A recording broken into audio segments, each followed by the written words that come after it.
మన ప్రేమలు మారిపోయినాయి. ఎందుకంటే ప్రేమమూర్తిని, ప్రేమకు మూలకారకుడిని మనం మర్చిపోయాం.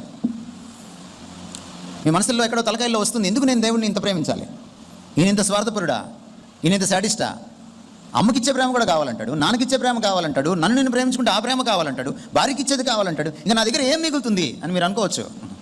నో, ఆయన శాడిస్ట్ కాదు, ఆయన చాలా మంచోడు. ఎందుకంటే ప్రేమకు మూలాధారమైనవాడు కాబట్టి, ముందు నన్ను ప్రేమిస్తేనేరా నీకు ఏ ప్రేమ అయినా అర్థం సచ్చుద్ది అని చెప్తున్నాడు అనమాట ఆయన. అదే ఆయన చెప్తుంది. యేసుప్రభు మనందరి ప్రేమను, అత్యున్నతమైన ప్రేమను, అద్వితీయమైన ప్రేమను కోరుతున్నాడంటే, నువ్వు నా శిష్యుడు కావాలంటే ముందు ప్రేమించడం నేర్చుకోరా నన్ను అంటున్నాడు ఆయన. ఎందుకంటున్నాడంటే, అక్క కంటే, అక్క చెల్లెండ్ర కంటే, అన్నదమ్ముల కంటే ఎక్కువ నన్ను ఎందుకు ప్రేమించమంటాడంటే, నన్ను ప్రేమిస్తేనే నువ్వు వాళ్ళని సరిగా ప్రేమించగలవని. అమ్మా నాన్న కంటే ఎక్కువ నన్ను ఎందుకు ప్రేమించమంటాడంటే, నన్ను ప్రేమిస్తేనే నువ్వు వాళ్ళని సరిగా ప్రేమించగలవని. నీ బిడ్డల కంటే ఎక్కువ నన్ను ఎందుకు ప్రేమించమంటాడంటే, నువ్వు నన్ను ప్రేమిస్తేనే నువ్వు వాళ్ళని సరిగా ప్రేమించగలవని.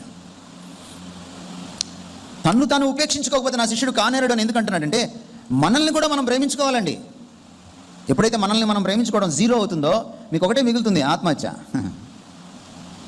మనిషి ఎందుకు ఆత్మహత్య చేసుకుంటారో తెలుసా? మీరు సైకాలజిస్టులను అడగండి. When he loves himself zero, he commits suicide. అది పురుషుడైనా, స్త్రీ అయినా, అమ్మాయి అయినా, అబ్బాయి అయినా ఆత్మహత్య ఎప్పుడు చేసుకుంటారంటే, తమను తాము ఇక ప్రేమించుకోవడానికి ఏమీ లేనప్పుడు, సున్నా అయిపోయినప్పుడు తమ ప్రేమ, ఈ స్వీయ ప్రేమ, వాళ్ళకి ఆత్మహత్య చేశారని. అందుకని క్రీస్తును ప్రేమించిన వాడు నెవర్ కమిట్స్ సూసైడ్. ఆత్మహత్య చేసుకోజాలడు, చేసుకోలేదు.